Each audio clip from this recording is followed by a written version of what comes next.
शेर लंबी छलांग लगाने के लिए एक कदम पीछे लेता है। इसलिए जब जिंदगी आपको पीछे धक्का दे तब डरना मत।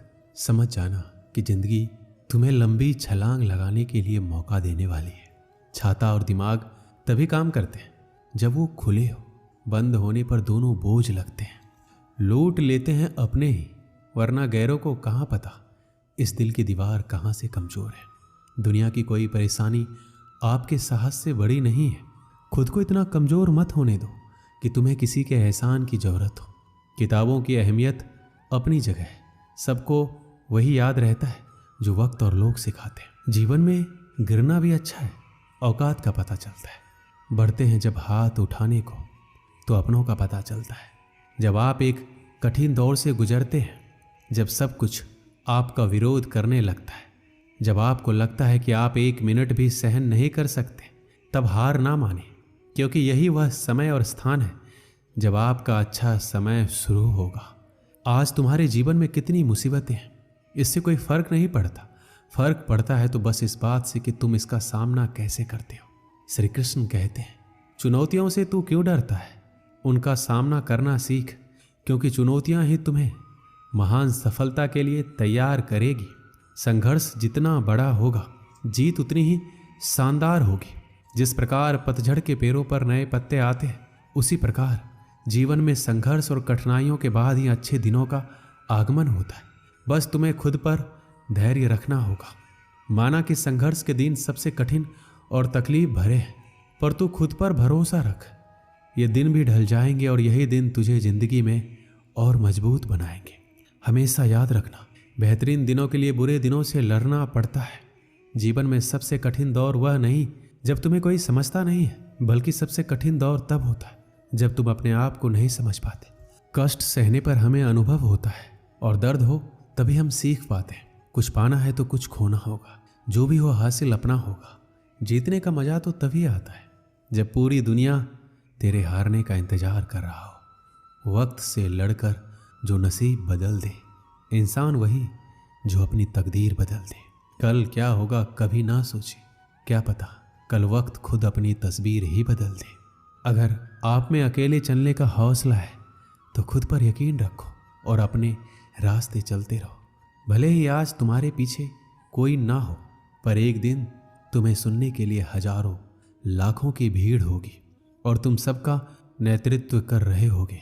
अगर आप मेहनत को अपनी आदत बना लेते हैं तो जीवन में आपको कोई सफल होने से नहीं रोक सकता। श्री कृष्ण कहते हैं, हमें कोहरा भी एक बहुत बड़ी बात सिखाती है। जब हमें जिंदगी के रास्ते साफ ना दिखाई दे तो बस हमें चलते रहना चाहिए। रास्ते अपने आप बनते जाएंगे। आप किस काम में कितने सामर्थ्य हैं ये आपको कोई और नहीं बता सकता, क्योंकि स्वयं को जितना अच्छा आप जानते हो कोई और जान ही नहीं सकता। जब कठिन समय आता है तो कायर और बहादुर का फर्क पता चलता है, क्योंकि उस समय कायर बहाना ढूंढते हैं और बहादुर रास्ता खोजते हैं। यदि आप जिंदगी में मुश्किल समय का सामना कर रहे हैं तो निराश बिल्कुल ना हो।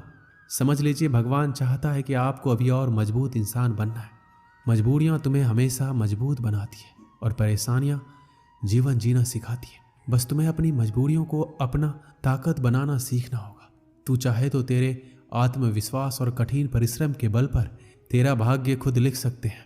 अगर तू ऐसा नहीं करता है तो परिस्थितियां तेरा भाग्य लिखेगी। आपका मूल्य इससे तय नहीं होता कि आप क्या हैं, बल्कि इससे तय होता है कि आप खुद को क्या बनाने की क्षमता रखते हैं। परिस्थिति कितनी भी विपरीत हो, हिम्मत नहीं हारनी चाहिए, क्योंकि रात कितनी भी काली क्यों ना हो, सवेरा हमेशा सूर्य के उजाले के साथ होता है।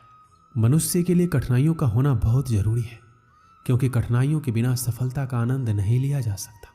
अगर हमें अपने सफलता के रास्ते पर निराशा हाथ लगती है, इसका मतलब ये नहीं है कि हम कोशिश करना छोड़ दें, क्योंकि हर निराशा और असफलता के पीछे ही सफलता छिपी होती है। आज मुश्किल है, कल कठिन है, लेकिन कल के बाद का दिन सुंदर है। उम्र थका नहीं सकती, ठोकरें गिरा नहीं सकती। अगर जिद हो जीतने की तो परिस्थितियां भी हरा नहीं सकती। जो बीत गया उसे सोचते नहीं, जो पा लिया उसे खोते नहीं। मंजिल उन्हें हासिल होती है जो वक्त और हालातों पर रोते नहीं। जिंदगी में लगातार मिल रही असफलताओं से निराश नहीं होना चाहिए, क्योंकि कभी कभी गुच्छे की आखिरी चाबी भी ताला खोल देती है। कामयाबी के दरवाजे उन्हीं के लिए खुलते हैं जो उन्हें खटखटाने की ताकत रखते हैं। कभी कभी हमारे लिए इतने बड़े लक्ष्य तय करके रखती है कि हमारी पूरी जिंदगी, हमारा हर फैसला, हर कदम हमें केवल उसी उद्देश्य के लिए तैयार कर रहा होता है। असफल होने पर आपको निराशा का सामना करना पड़ सकता है, परंतु प्रयास छोड़ देने पर आपकी असफलता सुनिश्चित है। वक्त दुनिया का सबसे महंगा तोहफा होता है। जब कोई आपको अपना वक्त देता है तो वह अपनी जिंदगी का ऐसा पल आपको देता है जो कभी वापस लौट कर नहीं आता। इसलिए किसी के समर्पण का हमेशा सम्मान करें। जिस रिश्तों की कदर नहीं उसके साथ रिश्ते रखकर खुद को दुख देने से अच्छा है उस रिश्ते को खत्म कर देना, क्योंकि वहां हमारा आत्मसम्मान ज्यादा मायने रखता है। अगर कोई आपकी उम्मीद से जीता है तो आप भी उसके यकीन पर खड़ा उतरिए, क्योंकि उम्मीद इंसान उसी से करता है जिसको वो सबसे करीब मानता है। किसी भी चीज को सीखना शुरुआत में भले ही हमेशा कठिन होता है, पर असंभव तो बिल्कुल नहीं होता। इस पल में ही अपनी तरफ से की गई बेहतरीन कोशिश आपको अगले पल में किसी बेहतरीन जगह पर ले जा सकती है। समझदार इंसान वह नहीं जो ईंट का जवाब पत्थर दे, बल्कि समझदार इंसान वो होता है जो फेंके गए ईंट से अपना घर बना ले। खुशियाँ उन लोगों को जरूर मिलती है जो दूसरों को खुश करने की कोशिश करते हैं। जीवन में खुश रहने का एक ही मंत्र है, उम्मीद केवल खुद से करें, किसी और से नहीं। बहुत समय पहले की बात है, एक किसान अपनी बुरी आर्थिक स्थिति से हार मानकर गांव के एक साहूकार से कर्ज लेता है, लेकिन काफी वक्त बीत जाने पर भी साहूकार का ऋण नहीं चुका पाया। गांव का वह साहूकार बूढ़ा और देखने में बदसूरत था। उसके अनुचित स्वभाव के कारण गांव में कोई उसे पसंद नहीं करता था। किसान के परिवार में उसके और उसकी एक बेटी के सिवा कोई और नहीं था। उसकी लड़की बहुत ही सुंदर और अच्छे स्वभाव की थी। किसान ने उसे बड़े ही लाड़ प्यार से पाला था। वह अपने पिता के साथ खेतों में काम करती, पर एक दिन उसे बूढ़ा साहूकार की नज़र उसकी खूबसूरत लड़की पर पड़ी। वह उस पर मोहित हो गया। वह मन ही मन उससे विवाह करने की सोचने लगा, लेकिन उसे पता था किसान अपनी लड़की का विवाह उससे कभी नहीं करेगा, और उसे यह भी मालूम था किसान इस समय ऐसी स्थिति में नहीं है कि उसका कर्ज चुकता कर सके। इन सारी बातों को मन में रख वह स्वयं ही एक दिन किसान के खेत की ओर जाने वाले रास्ते पर जा पहुंचा। रास्ता छोटे छोटे कंकड़, पत्थरों और रोड़ियों से भरा पड़ा था। वह किसान और उसकी बेटी दोनों वहीं पर थे। उसने किसान से कर्ज के विषय में बात करते हुए सामने एक शर्त रखी। शर्त ये थी, अगर उसने अपनी लड़की का विवाह उससे कर दिया तो वह उसके सारे ऋण माफ कर देगा, वो भी ब्याज सहित। साहूकार की इस अजीबोगरीब शर्त से किसान और उसकी बेटी भयभीत हो गए। उस धूर्त साहूकार ने आगे सुझाव देते हुए दोनों से कहा, चिंता करने की कोई बात नहीं है। इस शर्त का फैसला ना मैं करूंगा ना आप, इसे आप अपने भाग्य पर छोड़ दें।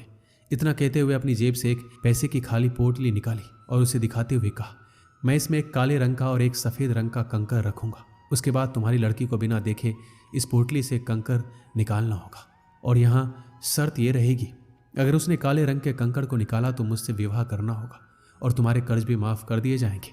अगर तुम्हारी लड़की ने सफ़ेद रंग के कंकर को निकाला तो इसे मुझसे विवाह नहीं करना होगा और फिर भी कर्ज माफ़ कर दिए जाएंगे। लेकिन अगर कंकर निकालने से मना कर दिया फिर तुम्हें जेल के सलाखों के पीछे जाना होगा। जैसे ही किसान और उसकी लड़की उसकी इस शर्त पर आपस में बात करने लगे, तभी साहूकार अचानक कंकड़ों को उठाने के लिए नीचे झुका। जैसे ही उसने 2 कंकड़ों को उठाया, उसी समय किसान की लड़की की नज़र उस पर पड़ गई। उसने देखा साहूकार ने दोनों काले कंकड़ ही पोटली में रख दिए, जबकि नियम के अनुसार होना यह चाहिए था कि एक काले रंग का और दूसरा सफ़ेद रंग का। उसके बाद साहूकार ने लड़की को पोटली से एक कंकर निकालने के लिए कहा। किसान की लड़की ने साहूकार के कहे अनुसार ही पोटली से कंकर निकाला और उसे बिना देखे हुए जानबूझकर कंकर पत्थरों से भरे रास्ते पर धीरे से उछाल दिया, जिससे जल्द ही वह काले रंग का कंकड़ भी अन्य कंकरों में मिल गया। उसके बाद उस लड़की ने झूठा खेद व्यक्त करते हुए कहा, ओह मैं कितनी लापरवाह हूं। साहूकार इस बात से लड़की पर थोड़ा क्रोधित हुआ, लेकिन फिर उस लड़की ने मामला संभालते हुए कहा कि आप चिंता ना करें, अगर आप पोटली खोलकर देखें कि उसमें कौन से रंग का कंकड़ बचा हुआ है तो ये साफ हो जाएगा कि मैंने कौन सा कंकड़ निकाला था, काला या सफ़ेद। हालांकि ये तो निश्चित था कि बचा हुआ कंकड़ काले रंग का ही होगा, क्योंकि जैसा आप जानते हैं साहूकार ने पोटली में दोनों ही कंकड़ काले ही रखे थे। तो इस प्रकार यह सिद्ध हो गया कि लड़की ने सफ़ेद कंकड़ निकाला है। अब साहूकार चाहकर भी अपनी बेईमानी और धूर्तता को प्रकट नहीं कर सकता था। इस प्रकार उस लड़की ने बड़ी चालाकी से अपने विरुद्ध खड़ी परिस्थिति को अपने पक्ष में कर लिया।